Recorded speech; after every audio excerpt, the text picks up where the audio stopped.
ఒకసారి హనుమంతుడి మనసులో ఒక ఆలోచన కలిగింది. నేను సముద్రం దాటాను, లంకను దహనం చేశాను, సంజీవని పర్వతాన్ని మోసుకొచ్చాను. ఈ లోకంలో నాకంటే గొప్పవాడు, నాకంటే బలవంతుడు ఎవరున్నారు? ఆ ఆలోచన మెల్లగా అతని మనసులో విత్తనంలా పడింది. మొదట అది గర్వంలా అనిపించలేదు. కానీ కాలం గడిచే కొద్దీ అది అహంకారంగా మారింది. హనుమంతుడు చేసే ప్రతి కార్యంలో నేనే అన్న భావం మెల్లగా కనిపించసాగింది.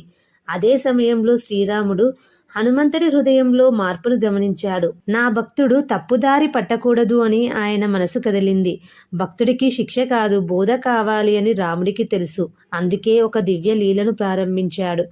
శ్రీరాముడు ఒక సాధారణ వృద్ధుడి రూపం ధరించాడు. చేతిలో ఒక చిన్న సంచి. అది చాలా సాధారణంగా కనిపించింది చూడడానికి. ఆ వృద్ధుడు నెమ్మదిగా హనుమంతుడి దగ్గరికి వచ్చాడు. మృదువైన స్వరంతో ఇలా అడిగాడు, బిడ్డ, నువ్వు మహాబలవంతుడివని లోకమంతా చెబుతుంది. ఈ చిన్న సంచిని కొంచెం ఎత్తి చూపగలవా?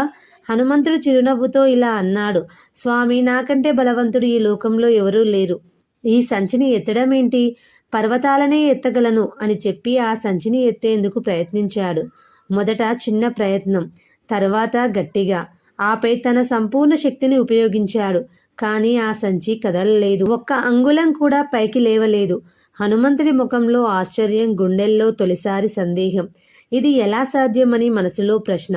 మళ్ళీ ప్రయత్నించాడు, ఇంకా ఎక్కువ బలంతో. కానీ ఫలితం శూన్యం. అప్పుడు హనుమంతుడి గుండెల్లో ఏదో కరిగిపోయింది. అహంకారం, గర్వం అన్నీ మెల్లగా కరిగాయి. అతడు చేతులు జోడించాడు, తల వంచాడు. వినయంగా ఇలా అన్నాడు, స్వామి, మీరు సాధారణ వృద్ధుడు కాదు. ఇది సాధారణ సంచి కాదు.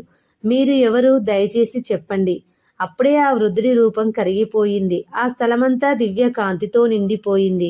అక్కడ నిలిచింది శ్రీరామ స్వరూపం. నీలవర్ణ దేహం, శాంతమైన ముఖం, కరుణతో నిండిన చూపు. హనుమంతుడు ఆ దృశ్యాన్ని చూసి మూగబోయాడు. తక్షణమే రామపాదాలపై పడ్డాడు. అప్పుడు రాముడు స్నేహపూర్వకంగా ఇలా అన్నాడు, హనుమా, బలం నీలో ఉంది. కానీ ఆ బలానికి అహంకారం చేరితే అది బలంగా ఉండదు. వినయం ఉన్న చోటే భక్తి నిలుస్తుంది. భక్తి ఉన్న చోటే నిజమైన శక్తి ప్రకాశిస్తుంది.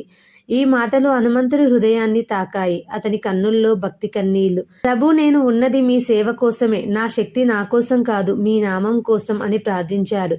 రాముడు హనుమంతుడిని ఆశీర్వదించాడు. హనుమా, నువ్వు భక్తుల హృదయంలో ఎప్పటికీ నిలిచిపోతావు. అప్పటి నుంచి హనుమంతుడు చేసిన ప్రతి కార్యం రామసేవగా మారింది. అతని బలం అహంకారానికి కాదు, భక్తికి ప్రతీకగా మారింది. ఈ కథ మనకు చెప్పేది ఒకటే, శక్తి గొప్పది కాదు, వినయం గొప్పది. భక్తి ఉన్న చోటే దేవుడు ఉంటాడు.